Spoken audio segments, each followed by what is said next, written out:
J'ai passé ma vie à explorer l'âme humaine, à observer comment les gens tombent et comment certains se relèvent. Parmi les cas qui m'ont le plus fasciné, il y a ceux de femmes brillantes, lucides, capables, qui ont été éteintes par leur environnement. Pas par manque de talent, pas par faiblesse, mais par fatigue. Fatigue d'avoir été ignorée. Fatigue d'avoir toujours dû prouver, expliquer, justifier. Fatigue d'avoir été trahi dans des lieux censés élever, entreprises, familles, institutions. Mais voici ce que j'ai compris. Certaines femmes ne restent pas à terre. Elles ne cherchent plus à plaire, elles ne cherchent plus à être acceptées, elles se construisent une autorité intérieure. Et un jour, sans bruit, elles prennent leur place. Non pas parce qu'on leur a donné, mais parce qu'elles ont compris qu'elles n'avaient plus besoin de demander. Le leadership, mesdames, ne commence pas avec un titre. Il commence quand vous décidez de ne plus vous trahir vous-même. Ce que je vais partager avec vous aujourd'hui, ce ne sont pas des conseils abstraits. Ce sont 7 décisions que j'ai observées chez les femmes qui se sont relevées du chaos et qui sont devenues des leaders, des femmes qui n'ont pas seulement survécu. Elles ont transformé la blessure en autorité, la solitude en clarté, le silence en puissance. Si vous écoutez cette vidéo jusqu'au bout, vous ne serez peut-être plus la même. Vous ne demanderez plus qu'on vous laisse de la place. Vous la prendrez. Et vous découvrirez que, dans ce monde, celles qui savent qui elles sont deviennent inarrêtables. L'un des plus grands pièges pour les femmes brillantes, c'est d'attendre. Attendre qu'on reconnaisse leur travail. Attendre qu'on remarque leurs efforts. Attendre qu'on leur donne la parole, la promotion, la place. Mais voici ce que j'ai compris. Plus tu attends d'être validé, moins tu es visible. Dans le monde du travail, et dans la vie en général, l'espace ne se donne pas, il se prend. Pas avec violence, pas avec arrogance, mais avec présence.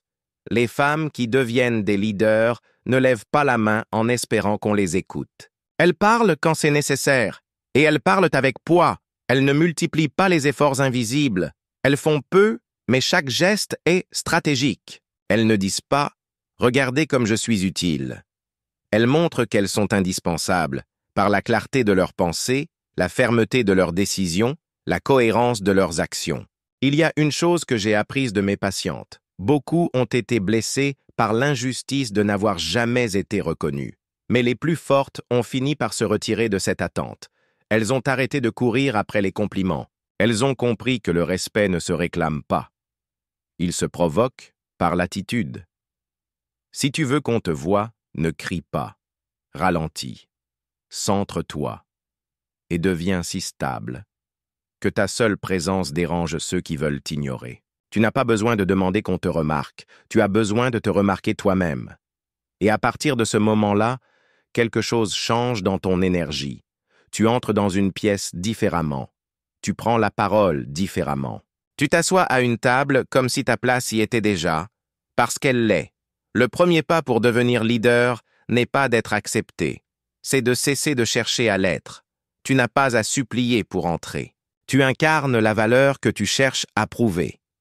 Et cette incarnation, crois-moi, c'est elle qui impose le respect. Il y a une vérité que la société oublie souvent. Ce ne sont pas les diplômes, ni les titres, ni même le talent qui font les leaders. Ce sont les cicatrices bien comprises. Derrière chaque femme puissante que j'ai rencontrée, il y avait une histoire, une chute, une humiliation, une trahison, mais surtout, une décision de comprendre ce que cela venait lui enseigner. Trop de gens traversent la douleur en essayant de l'oublier. Elles se distraient, elles se replient, elles ferment leur cœur et disent « plus jamais ».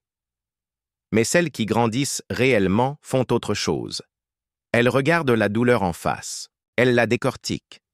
Elles se demandent « qu'est-ce que ça m'a révélé sur moi, sur les autres, sur ce que je veux désormais ?» Vous voyez, la souffrance n'est pas noble en soi, mais ce qu'on en fait, leste. Une femme trahie peut devenir méfiante, fermée, dure, ou bien elle peut devenir lucide, exigeante et redoutablement alignée. J'ai vu des femmes transformées par une rupture professionnelle ou affective. Elles ne sont pas devenues amères. Elles sont devenues conscientes. Elles ont compris où elles avaient trop donné, où elles s'étaient tues quand il fallait parler, où elles avaient confondu loyauté et auto-abandon. Et à partir de là, elles ont bâti autre chose, une nouvelle posture, une nouvelle vision. Une autorité qui ne venait plus de l'extérieur, mais de l'intérieur. Tu veux devenir leader? Ne fuis pas ce qui t'a brisé. Étudie-le, décode-le, car dans les ruines de ton ancienne version se cache la fondation de ton prochain niveau. Je l'ai toujours dit, la douleur bien analysée devient une stratégie. Elle t'évite de répéter. Elle t'apprend à dire non plus tôt. Elle te pousse à créer des standards plus élevés. Et surtout, elle te rappelle que tu n'as plus besoin de prouver ta force.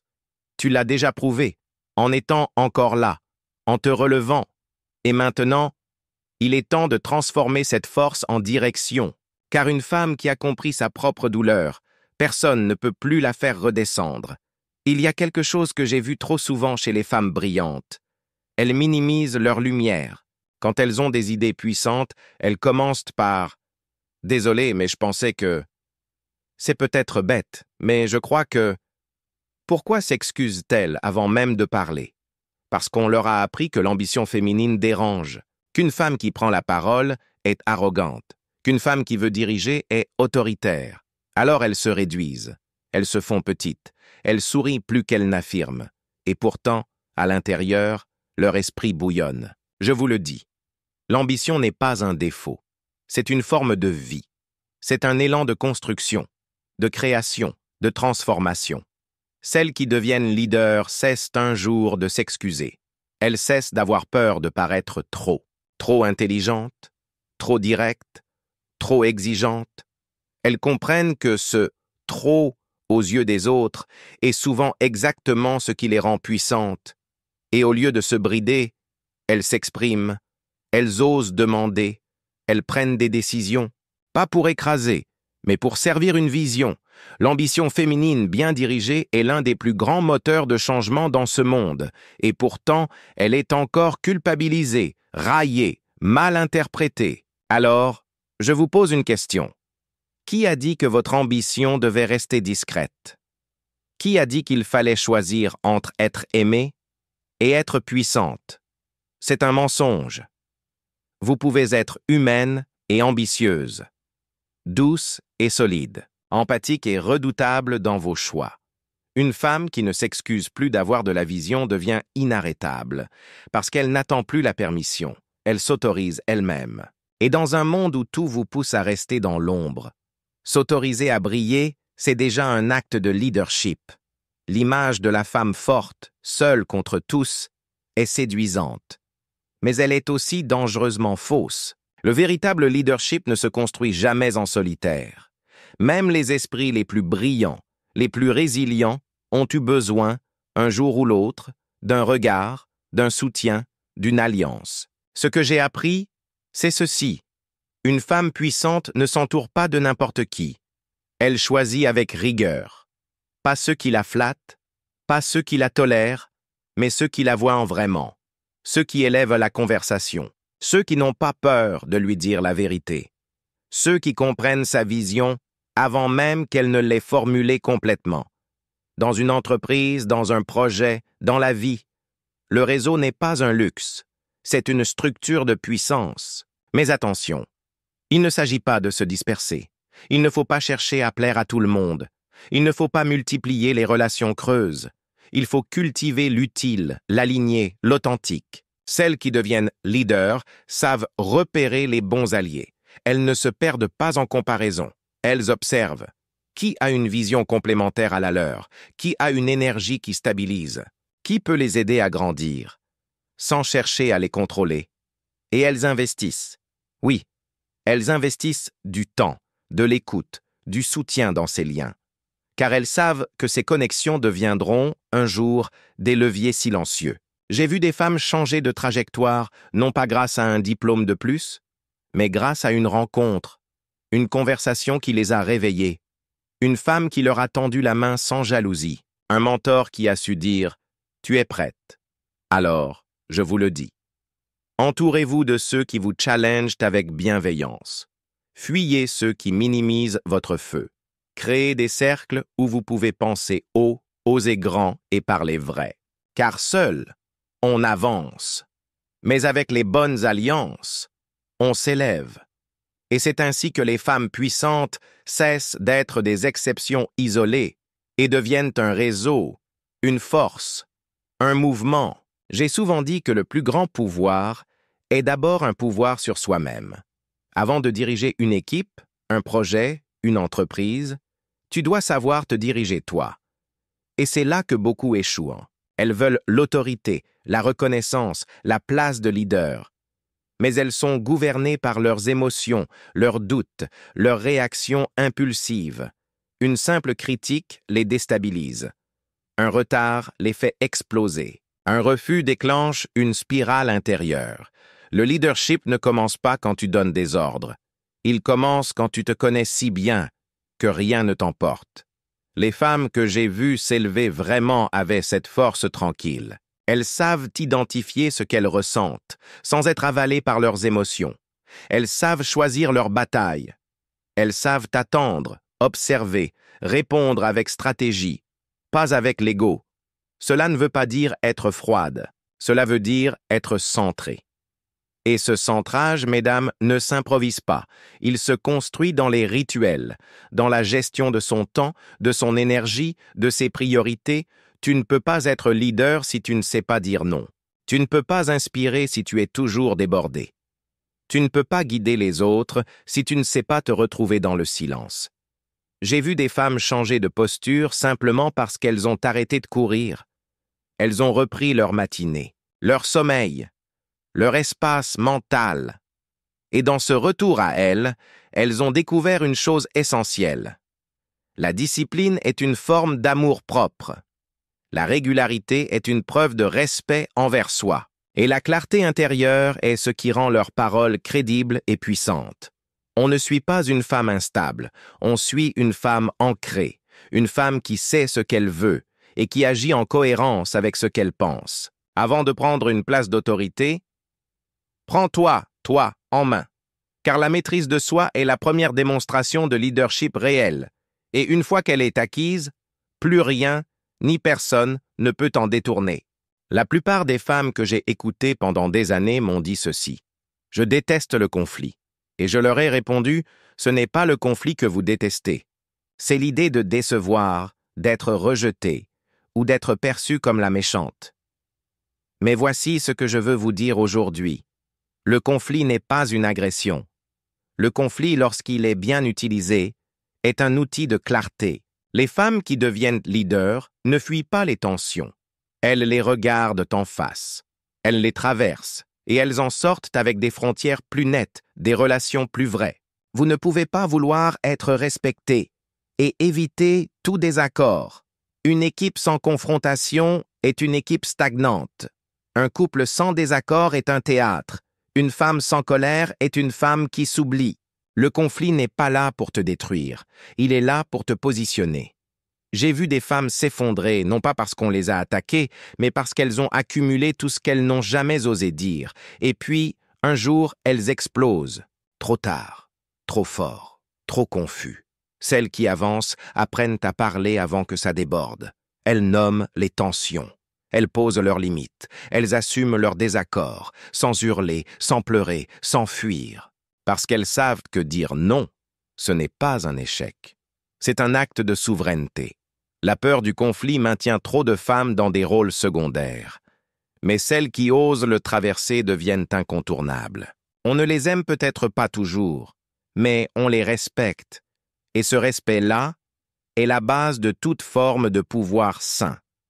Alors je vous le dis, si tu veux évoluer, tu devras faire face. Si tu veux inspirer, tu devras affirmer. Si tu veux diriger, tu devras parfois déranger, et tu découvriras que ce que tu redoutais le plus était précisément ce qui allait te libérer. Le conflit n'est pas ton ennemi. L'évitement l'est. Le monde ne manque pas de chef. Il manque de présence vraie. Être leader, ce n'est pas avoir un titre. Ce n'est pas dominer, contrôler, imposer, c'est inspirer, aligner, incarner. Et les femmes qui deviennent des figures d'autorité, ce ne sont pas toujours celles qui crient le plus fort, mais celles qui incarnent ce qu'elles disent.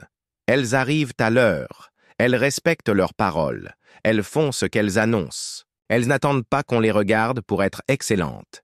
Et petit à petit, leur entourage commence à les observer différemment. Parce qu'on sent quand une femme est alignée.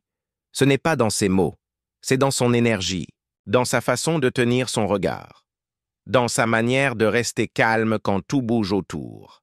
Ces femmes ne cherchent pas à plaire, elles cherchent à servir une vision. Et c'est cette vision qui attire. Les collaborateurs veulent contribuer, les collègues veulent écouter, même les adversaires finissent par respecter. Tu veux devenir un leader? Arrête de chercher à être suivi. Commence à incarner ce que tu demandes aux autres.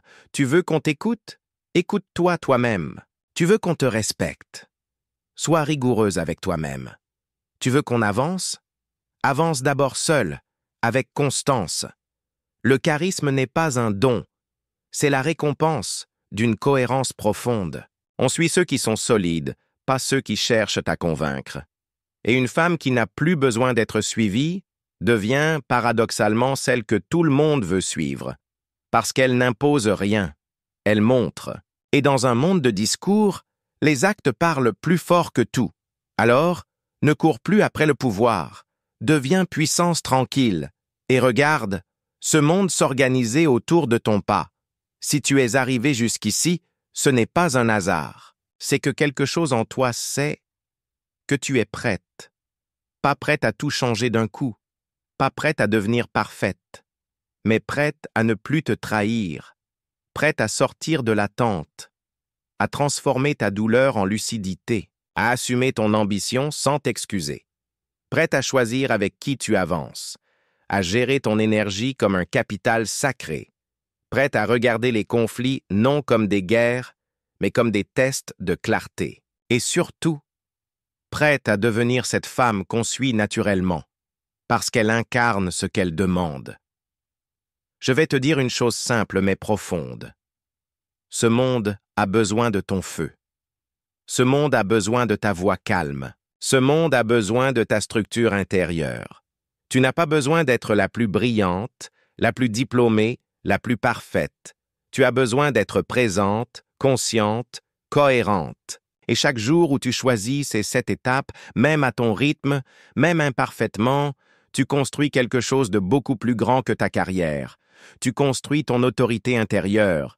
Et cette autorité, crois-moi, personne ne peut te l'enlever. Pas un supérieur, pas un rejet, pas même la peur, car tu sais désormais où tu vas.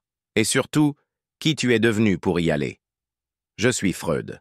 Et je t'assure, les femmes qui s'élèvent de l'intérieur sont celles qui changent le monde sans même lever la voix.